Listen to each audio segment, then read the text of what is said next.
అందరూ బైబిల్ తెచ్చారా? ಎಲ್ಲರೂ బైబిల్ ತೆಗೆದುಕೊಂಡು ಬಂದಿದ್ದೀರಾ? బుక్స్ తెచ్చారమ్మా? ಬುಕ್ಸ್ ಸಹ ತಂದಿದ್ರಾ? కొందరు రాయటం లేదని విన్నాను. ಕೆಲವರು ಬರೀತಾ ಇಲ್ಲ ಎಂಬುದಾಗಿ ನಾನು ಕೇಳಿದ್ದೇನೆ. ఈ రోజు మీరు వాక్యం వింటారు. ಈ ದಿನ ನೀವು ವಾಕ್ಯವನ್ನು ఆ ಕೇಳುತ್ತೀರಿ. వాక్యం ద్వారా మీరు తెలుసుకుంటారని నేను నమ్ముతున్నాను. ఆ వాక్ಯದ ಮುಖಾಂತರ ನೀವು ತಿಳಿದುಕೊಳ್ಳುತ್ತೀರಿ ಅಂತ ನಂಬುತ್ತಾ ಇದ್ದೀನಿ. పెద్దవారు ఏదైనా బుక్స్ తెచ్చుకుంటే దాంట్లో నోట్ చేసుకోండి. ದೊಡ್ಡವರು ಏನಾರು ನೋಟ್ಸ್ ತಂದಿದ್ರೆ ಅದರಲ್ಲಿ ಬರ್ಕೊಳ್ಳಿರಿ. ఒక అలవాటు పెట్టుకోండి. ಒಂದು ರೂಢಿಯನ್ನು ಇಟ್ಟುಕೊಳ್ಳಿರಿ. వాక్యం వింటున్నప్పుడు ವಾಕ್ಯವನ್ನು ಕೇಳುತ್ತಿರುವಾಗ బైబిల్ తో పాటు ఒక పేజ్ అన్నా లేకుంటే ఒక పేపర్ అన్నా ఒక పెన్ అన్నా ఉండేలాగా దానికి అలవాటు పడండి. ಬೈಬಲ್ ಜೊತೆಯಾಗಿ ಒಂದು ಪೇಪರ್ ಆಗ್ಲಿ, ಒಂದು ಬುಕ್ ಆದ್ರೆ ಒಂದು ಪೆನ್ ಇಟ್ಟುಕೊಂಡು ಅದ್ರ ಜೊತೆಗೆ ನೀವು ರೂಢಿ ಆಗ್ಬೇಕು ಪ್ರಿಯರೇ.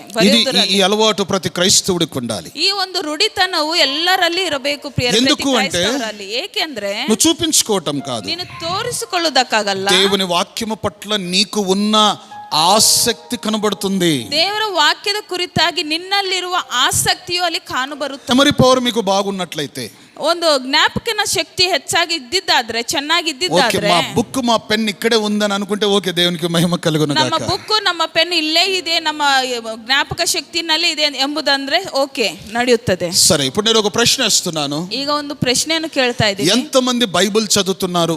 ಎಷ್ಟು ಜನರು ಬೈಬಲ್ ಓದುತ್ತಾ ಇದ್ದೀರಿ? ಕೈ ನೋಡ್ಬೋದಾ? Can you raise your hands? అంటే నేను చెప్పినందుకు అయిపోద్దండి. బైబిల్ చదువుతున్న వారు మటుకే అబద్ధం ఆడద్దండి. ఎవరు చదువుతున్నారో వాళ్ళ మటుకే. బైబిల్ యారు ప్రతిదిన ఓదుತ್ತಿರೋ ಅವ್ರು ಮಾತ್ರ ಕೈಗಳನ್ನು ಎಬ್ಬಿಸಿ. చదువుతున్న వారు అందరి కొరకు ఒకసారి చప్పట్లు కొడదామా? ಓದುತ್ತಿರುವ ಎಲ್ಲರಿಗೋಸ್ಕರ ಚಪ್ಪಾಳೆಯನ್ನು ಹೊಡೆಯೋಣ ಪ್ರಿಯರೇ. హల్లెలూయా. 2 రాజుల గ్రంథము 22వ అధ్యాయము 8 నుండి 20 వచనాలు. 2ನೇ ಅರಸರ ಗ್ರಂಥ 22ನೇ ಅಧ್ಯಾಯ 8ರಿಂದ 20 ವಚನಗಳನ್ನು ಓದಿಕೊಳ್ಳೋಣ. 20 అంతటా ప్రధాన యాజకుడైన హిల్కియా, కన్నడదಲ್ಲಿనూ ఓదಬೇಕಮ್ಮ. 22వ అధ్యాయం 8వ వచనము.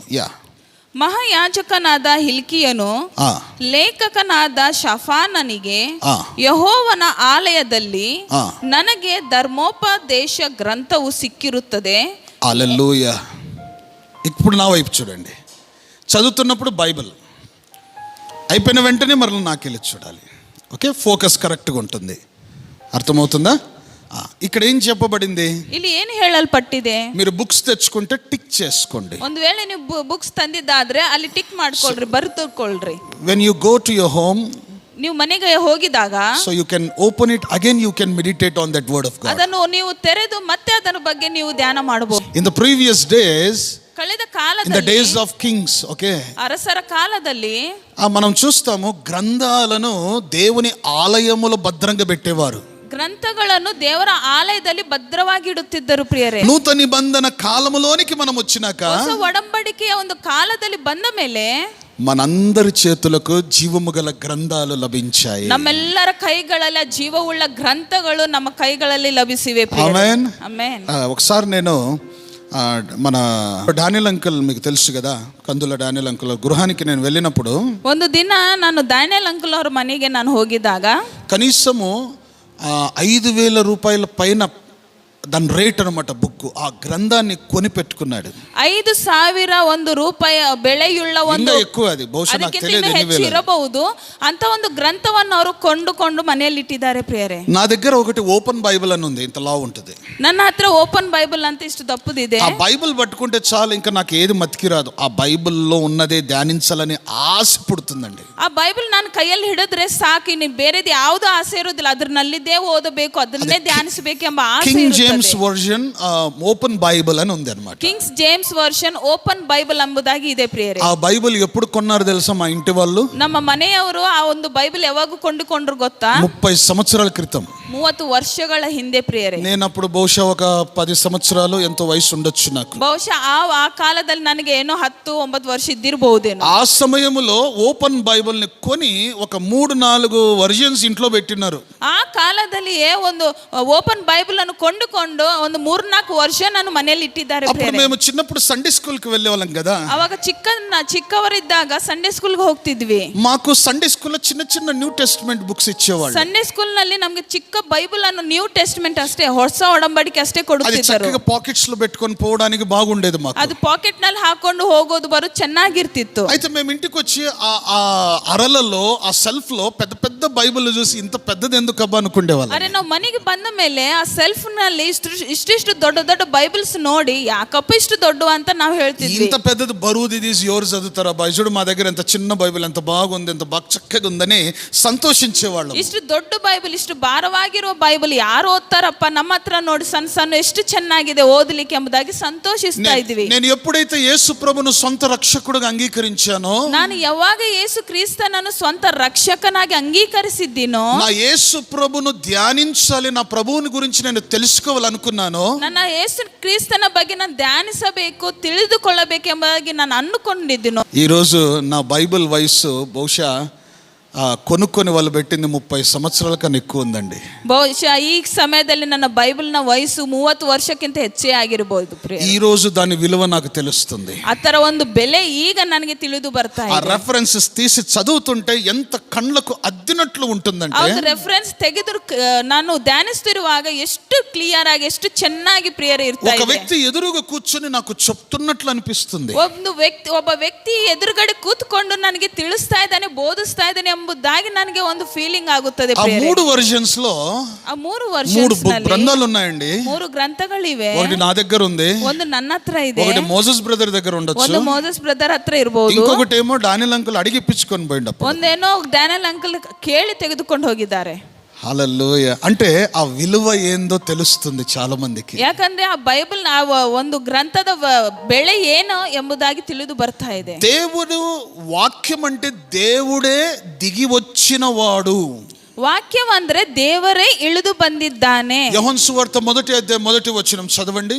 ಯೋಹಾನ ಬರೆದ ಸುವಾರ್ತೆ 1ನೇ ಅಧ್ಯಾಯ 1ನೇ ವಚನವನ್ನು ಓದೋಣ ಪ್ರಿಯರೇ. ಆದಿಯಲ್ಲಿ ವಾಕ್ಯವಿತ್ತು, ఆదియందు వాక్యం ఉన్నది, ಆ ವಾಕ್ಯವು ದೇವರ ಬಳಿಯಲ್ಲಿತ್ತು, ఆ వాక్యము దేవుని యందు ఉన్నది, ఉండెను, ಆ ವಾಕ್ಯವು ದೇವರಾಗಿತ್ತು, ఆ వాక్యమే దేవుడై ఉండెను, దేవుని ద్వారాగా సమస్తము కలిగి ఉన్నదని మనము ದೇವರ ಮುಖಾಂತರ ಸಮಸ್ತವು ಉಂಟಾಗಿದೆ ಎಂಬುದನ್ನು ನೋಡ್ತಾ ಇದ್ದೇವೆ ಪ್ರಿಯರೇ. పాతని గ్రంథములో, నిబంధన గ్రంథములో దేవుని వాక్యం ఇవ్వబడుతుంది, ದೇವರ ವಾಕ್ಯವು ಕೊಡಲ್ಪಡ್ತಾ ಇದೆ. అవన్నీ దాచుకొని పెట్టుకునేవారు, ಅವೆಲ್ಲ ಭದ್ರವಾಗಿ ಬಚ್ಚಿಟ್ಟುಕೊಂಡು ಇರ್ತಾ ಇದ್ರು, చదువుకునేవారు, ಓದಿಕೊಳ್ತಾ ಇದ್ರು, చదివిన వాక్యాలను వినేవారు, ಓದುತ್ತಿರುವ ವಾಕ್ಯಗಳನ್ನು ಕೇಳುತ್ತಿದ್ದರು, అంత ఆసక్తిగా ఎదురు చూసేవారు, ಆಸಕ್ತಿಯಿಂದ ಎದುರು ನೋಡ್ತಾ ಇದ್ದರು. ఈ 2వ రాజుల గ్రంథము 22వ అధ్యాయము 8వ వచనంలో, 2ನೇ ಅರಸರು 22ನೇ ಅಧ್ಯಾಯ 8ನೇ ವಚನದಲ್ಲಿ గ్రంథము ఎక్కడ ఉందంటండి? ಗ್ರಂಥವು ಎಲ್ಲಿದೆ ಅಂತ ಪ್ರಿಯ? దేవుని మందిరములో, ದೇವರ ಆಲಯದಲ್ಲಿ. ఇప్పుడు గ్రంథం పట్టుకున్నాడు, ಈಗ ಗ್ರಂಥವನ್ನು ಹಿಡಿದುಕೊಂಡಿದ್ದಾನೆ. ఎవరు ముందు చదువుతున్నాడు? ಯಾರ ಮುಂದೆ ಓದುತ್ತಾ ಇದ್ದಾನೆ? రాజు ముందు చదువుతున్నాడు. ಅರಸನ ಮುಂದೆ ಓದುತ್ತಾ ಇದ್ದಾನೆ. చదివిన తర్వాత ఏం జరిగిందో చూడండి. ಓದಿದ ನಂತರ ಏನ್ ನಡೆದಿದ್ದು ನೋಡೋಣ ಪ್ರಿಯರೇ. దేవుని వాక్యమును చదువుతుండగా ಅರಸನು ಧರ್ಮೋಪದೇಶ ಗ್ರಂಥ ವಾಕ್ಯಗಳನ್ನು ಹೇಳಿದಾಗ వినిన వెంటనే ಬಟ್ಟೆಗಳನ್ನು ಹರಿದುಕೊಂಡು బట్టలు చించుకొని, ನಮ್ಮ ಪೂರ್ವಿಕರು ನಮಗೆ ಸಿಕ್ಕಿರುವ ಈ ಗ್ರಂಥ ವಾಕ್ಯಗಳಿಗೆ ಕಿವಿಗೊಡದೆಯೂ ಅವುಗಳನ್ನು ಕೈಗೊಳ್ಳದೆಯೂ ಓದುವುದರಿಂದ ನಾವು ಯೆಹೋವನ ಉಗ್ರ ಕೋಪಕ್ಕೆ ಪಾತ್ರರಾಗಿದ್ದೇವೆ. సాకు ప్రియరే, పూర్వమున మీ పితరులకిచ్చిన దేవుని వాక్యమును మీరు చదవక మాని ఉండుట వలన దేవుని కోపము మీ మీదికి వచ్చి ఉన్నది. ಪೂರ್ವಿಕರಿಗೆ ಕೊಟ್ಟಿರುವ ಗ್ರಂಥವನ್ನು ಅವರು ಓದದೆ ಅದನ್ನು ಕೈಗೊಳ್ಳದೆ ಇದ್ದುದರಿಂದ ಆ ದೇವರ ಕೋಪವು ಈ ಸಮಯದಲ್ಲಿ ನಮ್ಮ ಮೇಲೆ ಬಂದಿದೆ ಎಂಬುದಾಗಿ ಹೇಳ್ತಾ ಇದ್ದಾನೆ. కోపం ఎప్పుడు వస్తుంది దేవునికి? ಕೋಪವು ದೇವರಿಗೆ ಯಾವಾಗ ಬರುತ್ತದೆ? బైబిల్ గ్రంథము నీ దగ్గర ఉన్నా, బైబిల్ గ్రంథం ನಿಮ್ಮ ಹತ್ರ ಇದ್ದರೂ నువ్వు చదవకపోతున్నావు, ನೀನು ಅದನ್ನು ಓದದೇ ಇರುತ್ತಾ ಇಲ್ಲ. ఇప్పుడు ఈ లోకములో బిజీ బిజీ బిజీ ఏం కట్టుకొని పోతావండి? బిజీ బిజీ చేసుకొని ఈ ಲೋಕದಲ್ಲಿ ಬಿಜಿ ಎಂಬುದಾಗಿ ಏನು ಕಟ್ಟಿಕೊಂಡು ಹೋಗ್ತೀರಿ ಪ್ರಿಯರೇ? ನೀವು అక్కడికి పోవాలనుకుంటున్నారా లేదా కింద ఎక్కడన్నా నరకానికి పోవాలనుకుంటున్నారా? ಅಲ್ಲಿ ಹೋಗ್ಬೇಕೆಂದು ಬಯಸ್ತಾ ಇದ್ದೀರಾ, ಇಲ್ಲಾಂದ್ರೆ ಎಲ್ಲಿ ಕೆಳಗ ಎಲ್ಲ ನರಕಕ್ಕೆ ಹೋಗ್ಬೇಕೆಂಬುದಾಗಿ ಬಯಸ್ತಾ ಇದ್ದೀರಾ? దేవుని కోపము ఎప్పుడొచ్చింది ఇశ్రాయేలు ప్రజల మీదకి? ಇಸ್ರಾಯೇಲರ ಮೇಲೆ ದೇವರ ಕೋಪವು ಯಾವಾಗ ಬಂದಿದೆ?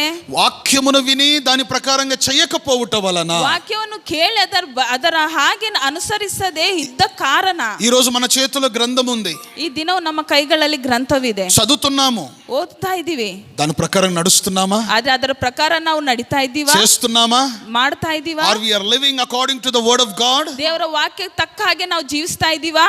నీ ఇంట్లో అమ్మా చాలా మంది చదువు రాకపోయినా ఒక అధ్యాయం చదివి వినిపించండిరా అనే మాట వస్తుందా మనకు? ನಿಮ್ಮ ಮನೆಗಳಲ್ಲಿ ಯಾವಾಗಾದ್ರೂ ನನಗೆ ಓದಲಿಕ್ಕೆ ಬರುವುದಿಲ್ಲ ಅಮ್ಮ, ಒಂದು ಅಧ್ಯಾಯವಾದ್ರೂ ಓದಿ ನನಗೆ ಕೇಳಿಸು ಎಂಬುದಾಗಿ ನಿಮ್ಮ ಬಾಯಿಂದ ಮಾತು ಬರುತ್ತದೆ మీ ಯಾರಿಗಾದ್ರೂ? దగ్గర గ్రంథం ఉంది, ನಿಮ್ಮ ಮುಂದೆ ಗ್ರಂಥವಿದೆ, మీరు ఇతరులకు చదివి వినిపించాలి. ನೀವು ಇತರರಿಗೆ ಓದಿ ಅದನ್ನು ಕೇಳಿಸಬೇಕು. రాజు విన్నాడు, ಅರಸನ್ ಕೇಳಿದಾನೆ, అయ్యో ఈ కోపం అందుకేనా దేవుంది.